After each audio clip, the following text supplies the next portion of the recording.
Alô? Fala, Zecas, tudo bem com vocês?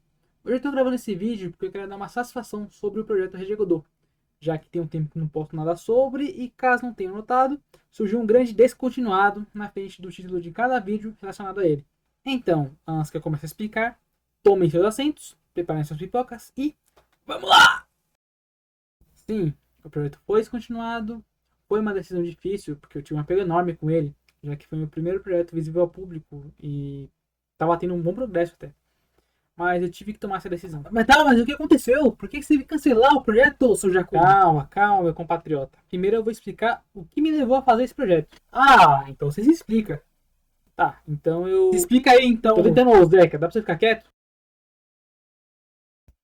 Bom, eu sempre fui apaixonado por desenvolvimento de jogos.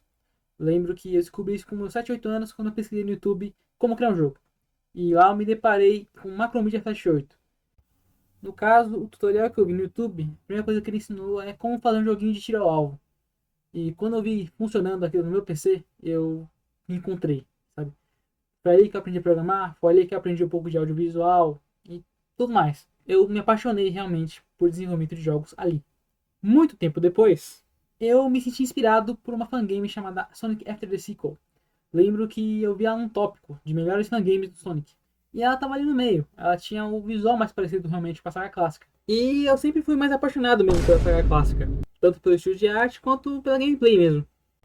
Esse tópico que eu vi fez questão de ressaltar que esse jogo foi feito na framework Sonic Worlds. Então eu já sabia onde começar. Então procurei e achei a versão Delta desse framework. E lembro que eu achei um máximo poder montar minhas próprias fases e criando mecânicas facilmente. Afinal, os personagens principais eram pré-programados à minha disposição, junto com os gimmicks. Muitos gimmicks. Tudo isso só para demonstrar do que esse framework era capaz. Eu fiquei maravilhado, sério. Todas essas possibilidades me deixaram muito animado. Porém, contudo, entretanto, tiveram alguns problemas que me impediram de usar essa framework. Olha, eu não tinha problemas em usar programas hackeados e tudo mais. Só que apareceram algumas coisas e a principal delas é que eu me converti ao cristianismo. Mas o que tem a ver, seu louco? Então, acontece que hoje eu vejo pirataria como algo errado e diria que é um roubo digital. Já que teve alguém que trabalhou para fazer o produto e eu, todo bonitão, resolvo desfrutar de algo que eu não paguei, fazendo a pessoa que trabalhou deixar de ganhar. Então eu resolvi parar de usar programas de forma não licenciada. Na verdade, eu larguei a pirataria como um todo, já que vai de encontro com a moral da minha fé.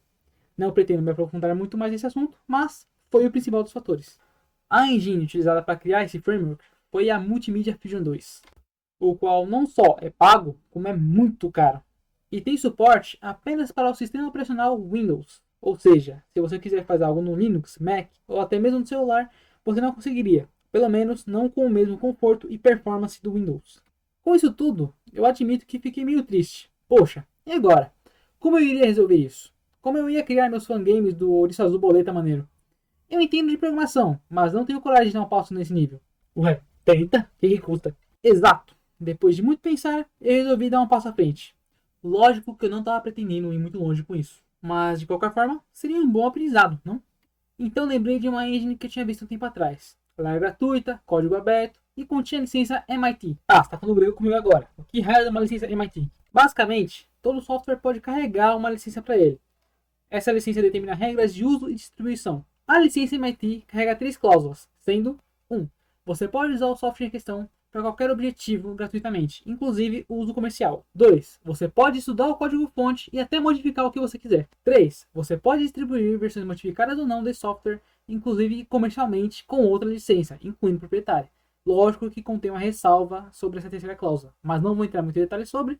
Caso vá fazer um projeto do tipo, pesquise bem sobre. Capite? Capite, meu irmão? Continua. Massa! Continuando, esse motor também é multiplataforma, tendo suporte para Linux, Windows, Mac e recentemente lançaram o editor para Android e iOS. Nem preciso falar que esse motor caiu como luva para meus propósitos, não? Senhoras e senhores, vos apresento Godot Engine, a mesma que eu iria utilizar para criar a rede de Godot. Agora, eu entendia de Godot? Não. Sabia como organizar um projeto? Sabia o básico do básico de game design? Então, pegaram um problema, né? Não sabia nem como começar. Se criar jogos já é complexo, imagina criar uma ferramenta para a criação de jogos. É lógico que se exigia uma competência imensa, coisa que eu obviamente não tinha. Então eu pensei, por que não aprender com quem tem essa competência? plágio. Tá, ô seu engraçadinho. Eu pedi permissão pro rapaz que fez outro projeto, tá? O nome de usuário dele no GitHub é MarmitoTH. Dê uma visitinha lá que o cara é fera. Deixando fixado também, ô besta. Pode deixar, meu caro. Basicamente, peguei o projeto dele que também continha licença MIT e estudei. Aprendi como funcionava e comecei a adicionar algumas mecânicas e habilidades. E vou te falar, cara, foi divertido, viu? Eu mergulhei de cabeça em um mundo novo e até que tava dando certo. Eu realmente estava aprendendo muito. E notem que eu continuei o projeto enquanto eu aprendia. Não preciso falar que isso a longo prazo deu errado, já que eu basicamente levantei um prédio sem saber como, sem saber as ferramentas que tenho para isso e sem nem saber o que teria dentro do mesmo. A organização dos arquivos era uma zona. Tinha problemas básicos de física, os inimigos foram mal arquitetados, até mesmo a detecção de colisão era extremamente devagar, o que não podia ser se tratando do ouriço boleta veloz. Ih, fracassou. Isso, meu Zeca, eu fracassei. O projeto só foi de mal a pior, já que ele sequer tinha um alicerce. Realmente comecei a ficar de saco cheio dele, e percebi que não tinha mais o que fazer. Então, depois de pensar muito, eu resolvi descontinuar o Rede Godot. Ah, então você desistiu? Não, ai meu ouvido, eu sou infeliz. Você tava falando Eu estou iniciando um novo projeto. Postei esses tempos na comunidade que voltei a estaca zero, e esse projeto se chama Autothorns. Por enquanto, estou documentando o que vai ter nele. E por ser um projeto voltado para a comunidade sonística, eu conto com a ajuda de vocês. Me dê ideias do que adicionar nesse framework e conto com a ajuda dos artistas e programadores de plantão. Se quiserem fazer alguns elementos de HUD ou até mesmo sprites, correção de bugs e até implementar certas features, fiquem à vontade. Tá, e como é que eu vou poder ajudar? Ah, sim, eu tô pensando em abrir um servidor no Discord. O que vocês acham? Quanto aos que não quiserem entrar, mas quiserem ajudar, podem deixar ideia nos comentários mesmo. Prometo que eu vou tentar ver um por um. E mesmo que eu não adicione essa ideia, saiba que eu analisei com todo carinho, beleza? Tá, mano, mas e se você fracassar de novo? Ixi, sei lá. Tento de novo, ou posso delegar para outra pessoa. Vai que com o tempo meus objetivos mudem, né? Acho que eu vou acompanhar essa sua jornada. Você acha que demora muito pra eu completar? Bicho, sendo sincero, o último eu tava desenvolvendo faz mais de um ano e nem cheguei perto de completar. Duvido que vai ser rápido, viu? E assim, eu vou poder ler a documentação, como é que vai ser? Pode sim. Eu vou deixar um link do documento fixado nos comentários para quem quiser dar uma ideia mais precisa ou revisar alguma ideia ruim que eu tenha dentro do documento. Posso te criticar? Olha que eu pego pesado, hein? Ah, fica à vontade, Zeca. Só evita ofensas desnecessárias, ok?